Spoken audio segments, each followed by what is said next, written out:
Three, two, one. This is Nick. And this is Amanda. And this is the Performance Plate Podcast, where we give you bite-sized bits of information based on nutrition and exercise science to improve your overall performance.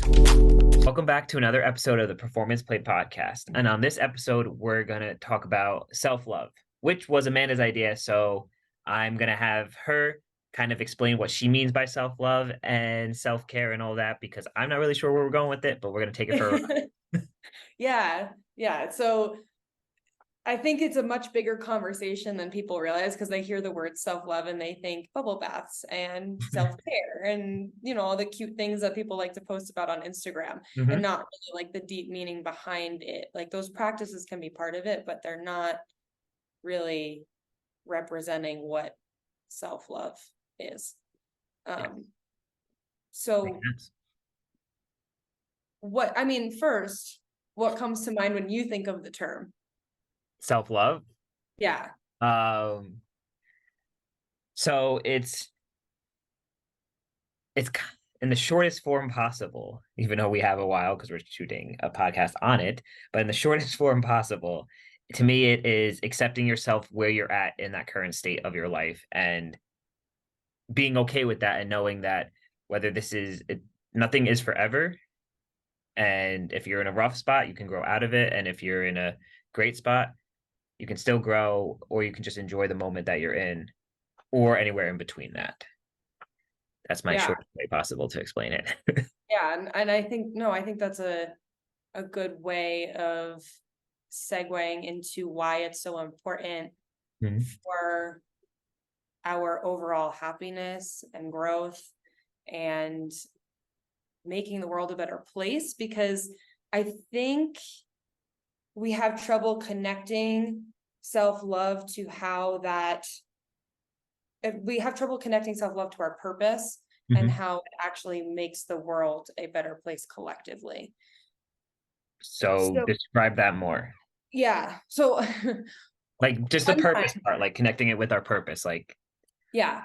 So one time I had someone say to me, she was a mentor at the time, she was like, what if the only reason we're here is to learn how to love ourselves? And when she said that, I was like, who does she think she is, like, knowing why we're here?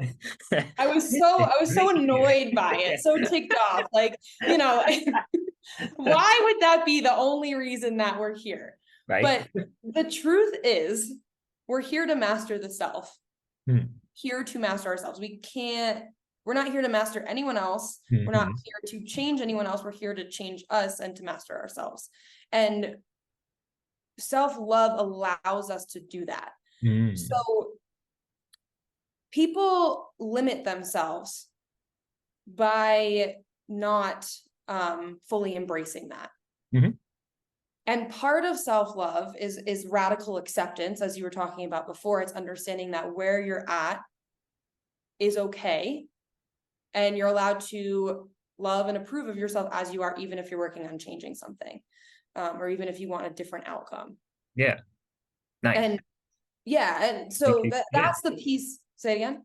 Yeah, like, so that's Maslow, like, if we're going back to like the sciencey aspect of it, now I remember exactly where you're going, where you want to go with this, because we had this conversation, I think, a month ago through voice messages, and you're like, get ready for a long book. And I was like, what? And you sent me that long text message. So yes, now I kind of remember.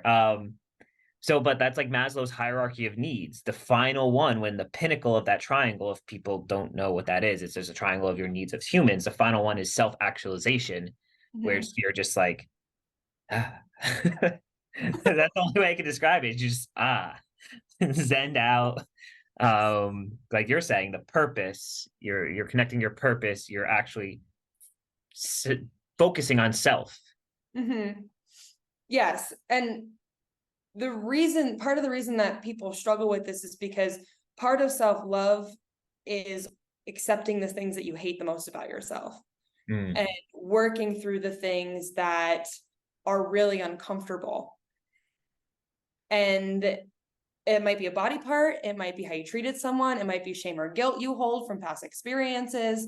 And it's through this place of seeing those and then radically accepting them that we're able to grow into our highest self and essentially save ourselves, right? This pyramid of self-actualization. Yes. So, Now, like I talk on this a lot because a lot of the women that come to me have trouble with body image, Mhm. right? They're desperate for some sort of physique change, and they are so positive that once they find that, they'll be happy, and everything else will fall into place. Like all of these other areas of their life. Oh, once I have the body, then I'll get the relationship, then I'll get the job, then I'll have the confidence to put myself in Mhm. these positions where I'm growing or asking for a raise or something like that. I know it sounds kind of almost sounds far-fetched, but it's true. That's really how our brains work because we're looking for that confidence. Mhm. And we're looking for this, we're looking for proof that we're allowed to accept ourselves. Like I'll finally be enough when. And you think Yes. about like what are the two, like what's the biggest fear that everyone has? It's not being enough. Being, And yeah, being accepted. yes, and Yeah. part of self-actualization is recognizing how your fears are then playing into every single decision that you make. And if you don't stop and start to recognize some of the fears that you have and ask where they're coming from, then you're constantly just reacting to life and you're not actively choosing. Mhm. And that inner fear takes the driver's seat. And now you have Mhm. fear driving your life instead of you. And part of self-love is doing the work to identify these parts of yourself that you're not proud of, that you don't like, and to accept them. And it's So uncomfortable. of course it's uncomfortable, right? Very uncomfortable. Right. But it's through that we realize we don't need any sort of external validation. Mhm. It comes from within. Yes.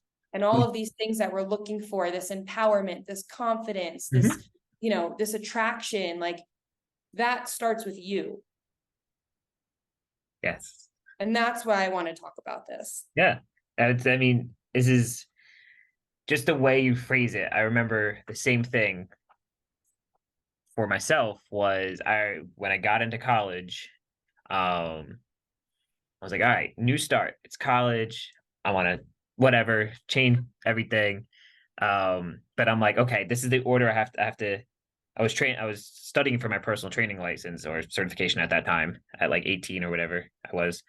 And I was like, oh, all right, once I get that, then I'll have a job. Then I'll have money to buy a new car. Then when I get a new car, then I can start doing going out or asking people out on dates or whatever it is, like driving all over the place, like going down the shore, all these things. Then it's like that thing of like once you get that piece, then of course the rest will fall into place. But that never is the case. Right. And And it that's keeps you not what happens. chasing in that cycle of like Yeah. consuming more and more and more and more, looking for this deep fulfillment and this deep acceptance, when really we need to turn inwards and start to learn how to do that with ourselves. Yeah. Now, do you And feel, go ahead. I was gonna say, do well, you feel with all of your clients that are dealing with like, oh, once I get the perfect body, then mhm. everything else will fall into place. Do you find that like what do you find that is keeping them towards that? That is whole I mean, is it marketing? Is it media? Is it all this other stuff where they're like, this, then I will be happy? Or is it just the self-confidence in their own skin? I think it stems from a lot. I think it stems from like past experiences growing up, Mhm. how maybe like figures of authority talk to them or portrayed, bodies and things like that, whether it's through media, Mhm. magazines, TV shows. You look back at commercials about food and Yoplait commercials from like the 90s, and they're terrible. I mean, Yeah. it was a message, yeah, but this is the thing about marketing, right? They're going based off of your fears. Yeah. So they know people have this fear of not feeling like enough and they need to change themselves and to be enough. So they're going to market towards that. Oh, of course. It's the best way to So market. it's a it's a Yeah. it's an example of like a bigger paradigm, if that makes sense. Mhm. So that's, yes, playing into it. And I think the way that um the more I coach and the more my business grows, the more I'm attracting more females that are aware of this. They just need guidance on how to get there. So it's not like I'm really getting people that are extremely attached Yeah. to body composition and things like that. um Which hold on, let's just yeah, cut that off for a second. How amazing is sure. that? Oh, I it's know it's awesome. I I know mean, multiple people I've sent you have when they came back and they're like, oh my God, I can't wait to start with Amanda, blah, blah. Yeah. But they've already, before I sent them to you, kind of what are my weeding out processes with to see if they're like going to be a good match and all that. Their thing is like, I just want to be healthy. I'm tired of how I feel, all these other things. There was never brought in like, yeah, I'd like to lose some weight and stuff like that, but they never focus solely on image of their body. So I'm like, oh, you gotta talk to Amanda. Yeah. Because I know how much, if someone's only focused on image of their body, how much that could deter what you're actually trying to do, or you have to break that wall and barrier with them before you get into it, because maybe they're going to gain some weight and their body's going to be a little bit fluffier, and they may be like, well, man doesn't know what she's doing because now I'm fluffy and I wanted to look better. It's like, well, that's not the case. Yeah. So that's awesome to hear that most of your people, like I said, the ones I know that I've sent to you are that case, but all the other ones that you're getting are also kind of getting away from like body image stuff and just kind of being like, I want to feel good. Yes. And yeah, and like there's, like you said too, giving up the I'm gonna be lean right away. Like it's okay if my body changes a little bit. Mhm. Because when we have a tight hold on something, when we're scared to lose it, that means it's not actually ours. And I, can speak from personal experience on this one, because I remember when I hit my leanest, when I was feeling really, I looked really good, and I'm doing quotations, right? Yeah. Because I can't even speak and say that I was feeling really good, because it Yeah. was more just a feeling based off of what I looked like. Mhm. So I was so scared of losing that I would do anything to hold on to it.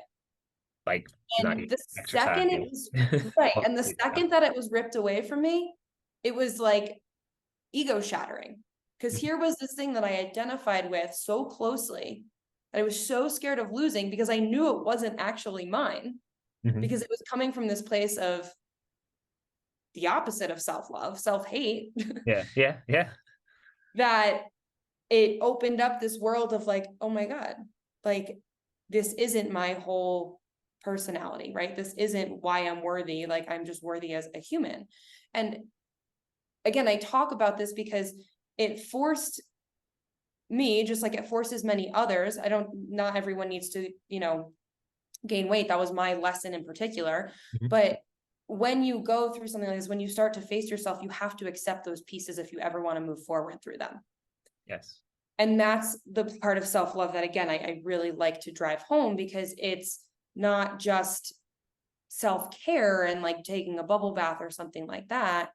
It's also facing these things that we want to push down, Mhm. and the fears that are like running our life that need to be, you know, Yeah. like basically just accepted and Mhm. asked. Like, you could even tie this into um like a little bit of inner child work, Mhm. because a lot of times, like we had Mariel on here where we talked about perfectionism, people Yes. pleasing tendencies, FOMO, all those things. You have to realize like those are all stemming from this place of fearing, like, feeling like we're not enough, from this inner child that is just asking for some validation, some Yeah. form of, um, you know, like Something. it's yeah, coming from Yeah. this deep need. So when you start to recognize that, when you start to break those patterns, well, guess what? Now the people pleaser is able to take care of themselves and prioritize their health, because they're not constantly people pleasing to everyone else. The perfectionist isn't worried about looking perfect anymore. They're worried about feeling good. So they're putting their health first. Mhm. Like this is how it all ties together, because you recognize how these different patterns are running your life and your decisions. And when you Yeah. can become aware of those and start to change them, then you start to change yourself and the state of your health, and then ultimately your body composition, because that's my whole thing. I've recognized how you, like, once you are focused on your health and you do heal your body from the inside out, you're meant to feel good. You're meant to, look good. You're meant to be your best self, right? But do it from this place of health Yeah. versus this place of like scarcity and fear. Mhm. So Huge, huge point right there. That's yeah, do it from self, like a good, come from a good place, not a bad place. Don't do it in out of most fear. simple terms, Yeah. yes. Yeah. No, Yeah. it's true. But Come from a I place of love rather than fear. Yeah. yeah. Why would Uh-huh. you fear yourself into doing this? Like that's what I explained to someone today. I'm like, I remember a patient came in and was saying like, oh, I think I need this, this, and this. I was like, you don't need my help. to be honest with you. We can work together if you want to. That's fine. We could do this many sessions. That's great. But you probably don't need me. I was like, I could fearmonger you and be like, if you don't do this, it's going to Right. hurt really bad. You're going to break your leg and you're going to need a hip replacement or a knee replacement. But like, that's not going to help them. Then they're coming from a place of fear. I want you to feel like, oh, empowered and want to work together and do all of that, as opposed to like, all right, I want to lose weight because if I don't, I'm going to die. Like, oh, Right. And hold on. You could lose weight to be healthier. Maybe you are overweight and you need to because of that. But come from like, I accept myself now, but I could feel better. mhm. Yeah, and that's what we talk about too. Like we act as guides in that sense. Mhm. We don't want anyone to ever be dependent on us because we recognize that that's not actually helping anyone. No, exactly. Like if you're dependent on me to fix your problems, I'm not helping you. Now, if Yeah. you like, it's just one of those things where you're like, all right, well, you should have the tools necessary. Should. That's the main thing. You should be able to. But you do this cool thing, I think, with some of your clients. I'm gonna say it wrong, but I just know because Leanne had to do it. Um, fear. You have to write. They have to write down something and then combat it with why it's wrong. Yes. So like, but that's something so important too. With like fears of I'm not good enough. Let me Yeah. come. Why is Yeah. that? Why is that true or why is that not true? Uh-huh. And usually when you do that, you find the not trues. Why is it true? There's like one line, maybe two. Hmm. And then when it's not true, there's like eight or nine. You're like, wait a second. Yes. So what you're talking about, like make a list of all of your fears, Hmm. the things that scare you the most, your evidence list as to why you believe those are true. Because basically you picked out things from your life that have Yeah. supported these fear-based ideas. Then next to that, so we want to understand that, right? Where are these fears coming from? And that even again ties into that whole idea of inner child work too. Like, what is this child asking for and what do you need? And that's where you can come from a place of not no, without judgment and ask yourself what it is that's going on, and then actually get to the root of what's going on, and then be able to move on from there. Yeah. You caught up when you're in that judgment space, which I want to talk about too. But yeah, so you make this list and you understand what it is that you're feeling, because that's the first piece. Got to get it down on paper. Otherwise, shit up here is just like a jump mess. Yep. Okay. And then you're going to make a truth list of all of the things that you know or that support your highest truth. Maybe you don't fully accept them yet, Hmm. right? Maybe you don't fully accept that you can feel good and you deserve to feel good. And it's going to look different for everyone, Of course. but you are meant to feel good, right? Yeah. That's your birthright. So then next to that, you're going to write down the evidence as to why those things are true. And sometimes you don't have evidence from your life that supports that you are enough, you are beautiful. Like as terrible as that sounds, sometimes people don't have trouble finding that evidence. More often than not, people do find the evidence, but sometimes people really have troubles. But like, someone will say, oh, well, like, or say their truth is like, I can reach my goals, I can do this. Hmm. Their evidence might be this person that went through a similar journey on Instagram did it. So that's my evidence. It might not come from their personal experience of being able to stay consistent with something or meal prep or do any of the things that they know they need to do. Yeah. But the fact that someone else did it is proof. So that's a good part about social media, is like when people do share those journeys, like, Hmm. it does act for proof for other people too, which is awesome. But again, that can come from not even just social media, but other people in your life too. So that's the exercise that you're referring to. And Yeah. it's again, like taking this is why I always say, treat it like a science experiment, remove the bias from the situation. Hmm. And you have to understand, like, thinking and understanding is difficult. Uh-huh. So instead, most people just judge. And when Yes. you're judging other people, or when you're judging yourself, you're actually also judging other people, Hmm. because you're using yourself as a the measuring stick pretty much. Yeah. And then everyone else is measuring up to that, because like, we all are living from this different perspective. We all have different lives, and everything's relative to that. So when you're able to, you can only meet others where you've met yourself. And when you're able to do that, you're able to have this deeper connection to others, this deeper understanding and acceptance. And, we all want these things for the world, right? We all just want to be able to live in harmony and accept each other and have this mutual peace, right? That's what we're all looking for at the end of the day. Yeah. And it's only through finding that with ourselves first that we're able then to do that with other people. And there's this thing, like, co-regulation, where, Yes. yeah, so you're laughing, why? No, it's true. Like how co-regulation is involved in this whole thing and how we need that as people and all of that. So it's very, Yeah. yeah. I mean, you think about it, when you're in a room of people that are heightened and stressed, Mhm. how do you feel? Yeah, heightened interest. I know. Right. Especially if you're empathetic, right? Especially if you identify with like having higher amounts of empathy, or like Mhm. feel, more empathetic. But You pick anyone, up on it. Yeah. right? Of course, like, the saying, you are who you hang out with. Well, yeah, because you share energy, right? You're in the same proximity. So think about now if you were in a room of people that are fully accepted of who they are, they love themselves, they don't judge, they are in this neutral space. Like, how do you think you would feel? Probably pretty good. You would probably be way more accepting of Of yourself course. and Yeah. be able to be yourself. Yeah. And Yeah. then guess what? When you're able to be yourself, well, then you're able to create what it is that you're made to create, produce what it is that you're made to produce, live to your highest potential. Like, we squish ourselves down when we try to fit into boxes, and we forget that the only way out is through radical acceptance, is through self-love. So that's how this piece ties into service, Hmm. because our job is to do this work so that Yeah. the rest of the world collectively, Yeah. we can do the work together. Yeah.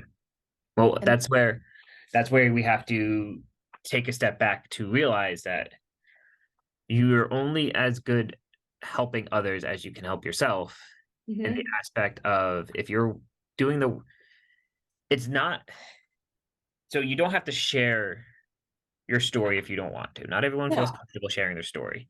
not at But all.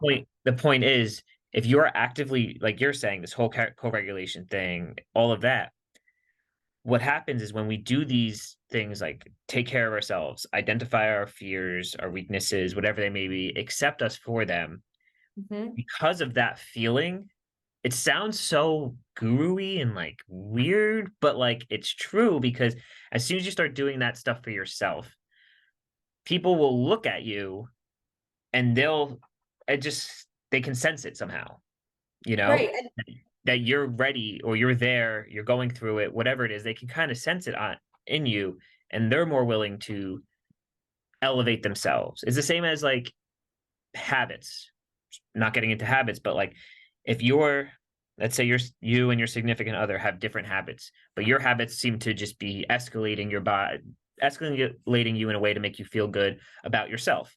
And we say feel good. Feel good does not always mean look good, all that other stuff. Just feel good about yourself. Eventually, your significant other is going to see that and be like, well, maybe I should start doing some of these habits. Mhm. You know? Right. Yes, yes. I know, I totally hear what you're saying, because I do have a lot of clients that come to me too, and they're like, well, like, I want my significant other to do this. And I'm like, you can't do it for them. Yeah. If you do their work for them, you're robbing them of the Mhm. whole process. Yes. Yeah. So I know where you're coming from on that. And there's, um, like you were saying before, you can only help others to the extent that you've helped yourself. Mhm. Yeah. And you said that too. It was, Yeah. you can only get so far because of how far you've done the work. So Mhm. it's almost because you understand that you're human at the end of the day and you have these fears and these flaws and all of these other aspects, it's easier for you to sit back and not judge another person when you and I deal with similar clientele, we'll say. It's easier to sit back and not be like, well, if I can do it, you can do it. And like, listen, I went through all of this stuff with my weight and my hormones and progesterone and blah, blah, blah, blah, all this stuff. And I did fine. So you can do it. As opposed to sitting back and being like, meeting them where it's at, Mhm. meeting yourself where you're at, like understanding that maybe someone's not ready for the radical Amanda change, we'll call it. You know what I'm Yeah, saying? of Maybe someone's not there yet. You got to meet them where they're at. Like, okay, you're not course. ready to do all the crazy stuff that you need to do. Not saying stuff you do is crazy, but you know what I mean? Like, you're not ready to do stuff. Let's meet you where you're at. What can we start working with? Which I know you do great with. Like, okay, let's sit there, let's meet you where you're at, and then show them, okay, like here's these little processes. And then build their confidence and like, hey, I'm so proud of myself. I was able to track all my meals this week. Well, that's your job in a nutshell as like a health coach is meeting people with where they're at. And like I always say like fitness and nutrition is my vehicle, but like personal development is my passion, because it's through like the holding yourself accountable, the consistency, sticking to habits, doing things out of your comfort zone, that you then become more confident in yourself. Mhm. Of course. So of course, yeah, I mean, you like it doesn't like people don't need to do any like deep shadow work or like Yeah. inner child work like right off the bat. Yeah. No, Yeah. absolutely not. But like even just holding yourself accountable to something and getting outside of your comfort zone Mhm. is a great segue into just understanding yourself better, and being able to like, because in order to do some of those things you have to learn how to prioritize your health, which means prioritizing yourself, which is Yeah. part of self-love, Yeah. right? So yeah, it's through the simple practices that these things are done. It's not through anything grandiose and like Yeah. But that's where we get lost. People see things and they're like, oh, I got to do this grand transformation, a grand grandiose. right. It's like, no, it's the simple acts of one, like waking up when you were supposed to, when you wanted to wake up, not hitting the snooze alarm, simple things like that. Mhm. Writing, doing things that you say to yourself you're going to do will continually build your confidence and be like, I'm enough for myself. Because if it's, you're only cheating yourself when you say, hey, I'm going to do this, and then you don't do it. Right. And that's like, because every time you have an option, right, to build trust within yourself or to break it. Yeah. And the more you break it, the more you're going to reinforce the fact that you can't be trusted. Yeah, exactly. So, The and you've heard more, that before. yeah, People have I can't trust myself around sweets. So I just throw them out. It's like, well, hold right. on. Let's maybe not start so drastically. Like maybe you can trust yourself. You just have to learn to. And part of our job as health practitioners is to help people trust their bodies Of course. physically, Yeah. emotionally, like make it, um, empower them. Well, Yeah. and I mean, that's the question I have multiple times with people. Why don't you do this? And they're like, well, I don't know. And I'm like, are you scared? They're like, yes. I'm like, okay, just say you're scared then. Like, let's just call it what it is. You're scared to move this way. You just, because some people will mask it and be like, I don't need to do that. But you do, or you're scared to do it. Well, yeah, what if it hurts? Well, let's try. Let's see what happens. And what happened? What happens if it hurts? I don't know. Well, are you gonna die instantly? No. Let's You're hope. hitting on something really important there too, and it's essentially what you're doing in the BS to truth exercise is you're calling it how it is. Yeah. And that's a really common thing is people have trouble being honest with others because they're not honest with themselves. Mhm. Yeah. And more radically honest you can be with yourself about how you're feeling, even when it comes to like, I'm feeling like anxious, stressed. Those are all just big umbrella terms. No, how, like, what's bothering you? Write it down Yeah. and Yeah. Yeah. understand, and then be able to verbalize that to someone else and start in the small ways. So Mhm. like it could just be like how you talk to your significant other, like how you communicate with them, how you talk to a friend, and um how you talk to your doctor, right? Like, this is how I'm feeling. Yeah. Yeah. Yeah. Not not just covering it what it is. Yeah, call it what it is. I say that to Right. myself. And Yeah, that's what you it were is a doing lot there, like easier. helping people see through their BS, right? Yeah. This is actually what I'm feeling, Yeah. and here's why. Yeah, because it's a whole chain of things where you're like, some people like to jump down these rabbit holes of, well, it could be because in like 95 I had this go on and this. I'm like, call it what it is. You did too much too fast. Just leave it at that. Like that's what we're not trying to reinvent the wheel here. You're not gonna Yeah. you decided to not exercise for 6 months and then you were like, let me go run 3 miles, lift as heavy as possible, and then take, I don't know, rock climbing class. And Mhm. you're in pain. well, I mean, come on. You know? Mhm. It's like, well, I hurt my knee back in like 20 years ago. It's probably from that. I'm like, it's probably not. It's probably the Yeah. fact that you actually just did too much too fast. Like, just call what it is. Let's leave it at that. Let's move on with our day, and then we'll get you back to it. You know what I just thought of too, which I think is another really common fear when it comes to like practicing self-love, and Mhm. people are kind of turned off by it because they're afraid it's going to make them soft. Mm, true. You're right. Yeah. Yeah. Because it's like, I don't need to do They're that. going to That's lose their edge. Yeah, exactly. Yeah, yeah, yeah. Yes, I'm gonna lose the edge. It's like, no, yeah, you actually gain more of an Yeah. edge, Yeah. to be honest, because you are working so hard on yourself that you don't put yourself in situations where your energy is being taken away, where people don't Mhm. comfort you right. So you just step away from situations where people are like, oh, look at that asshole. Like he just Mhm. walks away from, and it's like, no, I just walk away because I don't want to be in this situation. Yeah. It's like you're not, you look edgy, we'll say, but you're actually more than likely not. Because when Mhm. other people are around you, they're like, oh no, he's a cool dude. He just certain people piss him off and he moves on with his day and just doesn't want to be bothered by people. And that's it. Yeah. And that's what Yeah. people need to remember is like you won't lose your edge. Doesn't turn you You'll gain it. yeah, it doesn't turn you soft. You just become more self-aware. So Mhm. it's the same when you do like a lot of self-work and then regulation work too. Like if you're naturally like more so-called angry person, Yeah. as you start doing more regulating work, you can actually start feeling yourself getting angry in a situation where you can pull yourself out of that situation. Yes. And you're just like, you feel like it's a weird sensation because I've actually done a lot of this. So I don't, and it's just like you feel it building up inside you and you just breathe and you're like, okay. And then you kind of Yes. just like, you just start going down and start slowly itching yourself out of a situation. You kind of move on with your day and people are like, wow, he's just like an asshole. It's like, no, if I was an asshole, I would have yelled at you. Well, that's you know, the thing too, when you start the self-work, Mhm. it can cause anxiety for people Yeah. because they start to recognize all of the things that they want to change in there. And like that's where you're not, you know, you're operating from this place of fear and judgment versus this place of love. Yeah. So if you can radically accept and just, oh, okay, that's just what I'm doing right now, then you're able, like you said, to step back and to not react Mhm. and to just go on with your day and not and be unbothered. Yeah. Beyond or the book that I finished not too long ago, The Subtle Art of Not Giving a Fuck. Literally just Yes. it's not Just it's had me not read that. yeah, it's not being unbothered. It's just knowing exactly what you want in life. So everything that doesn't align with that does not bother you. Yeah. And it's creating this clear path for you. Yeah. Yeah, and the clearer you are on that path, the more successful you'll be in whatever it is that you want, whether it's your body composition, whether it's your job, whether it's Mhm. like, remember, like all of these things are just vehicles.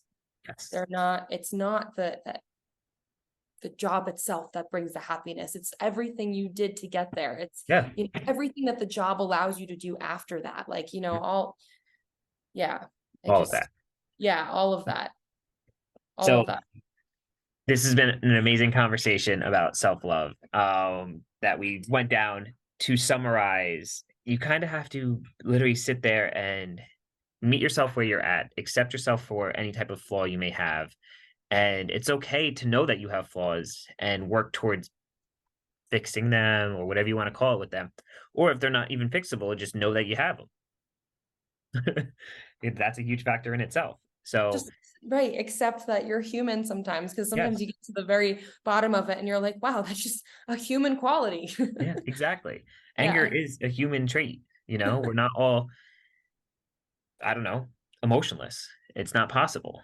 So it's a normal thing to have happen when you're looking at things and you're trying to make a change for yourself. Do it from a place of I want to do this for myself for these healthy reasons, we'll say, as in like I want to be this or whatever it may be, instead of doing it from a fear standpoint Hmm. because we don't want Right. that. Right. Yep. So, Less well, judgment. So you can do that by yeah. judging less. So talk to yourself like you talk to a friend. Release the judgment around what it is that you're noticing. Mhm. Um, like I said before, treat it like a science experiment. Just get curious. Curiosity and questions and yeah. Nice. Yeah. Awesome. Another great conversation, Amanda. Thank you for listening, everybody listening. And we'll see you guys next week. If you're listening on Spotify or Apple, please rate us. Please leave us a review and see you guys next time.